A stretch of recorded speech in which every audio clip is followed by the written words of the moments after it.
আসসালামু আলাইকুম, welcome to সাধ্যাই by Jamuna. আমার একটা এই যে মাছের পেটার একটা ভিডিওতে 1 মিলিয়নের উপরে ভিউ হয়েছে। তো ওখানে অনেক আপু ভাইয়ারা অনেক ধরনের কমেন্ট করছে, কিন্তু একটা ভাইয়া আমাকে একটা কমেন্ট করছিল যে মাছের নাড়ি এই পেটা কোথায় পাবো বা তেল কোথায় পাবো। তো একজন আবার ওখানে লিখছে যে বড় মাছ কিনলেই হয়। তো বড় মাছ কিনলে যখন হয় সে আবার খুব কষ্ট পেয়ে একটা কথা বলছে। আমি তো শুধু জিজ্ঞেসই করছি। যাই হোক, অনেকেই জিজ্ঞেস করছেন যে মাছগুলো কিভাবে এই ধরনের পেটা আপনি পাবেন।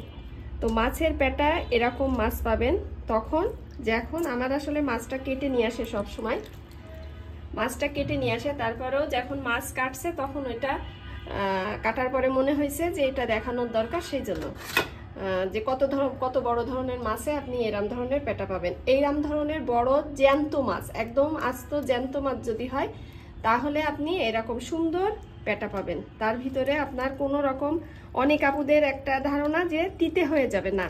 মাছ যখন কাটবেন তখন দেখবেন যে মাছের মাছ যারা কাটে না ওরাই আপনার পিত্তটা ফেলে দেবে। যখন পিত্তটা ফেলে দেবে তখন আপনার মাছের পেটাটা আর তিতে লাগবে না। ঠিক আছে? তো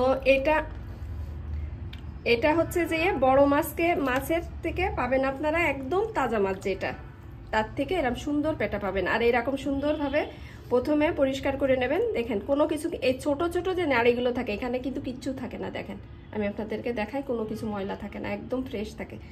তো এই ধরনের যখন মাছ কিনবেন তখন এর ভিতরে পাবেন। আর আজকে আমি আপনাদেরকে দেখাই দিব এইটা দিয়ে অন্য আর একটা রেসিপি।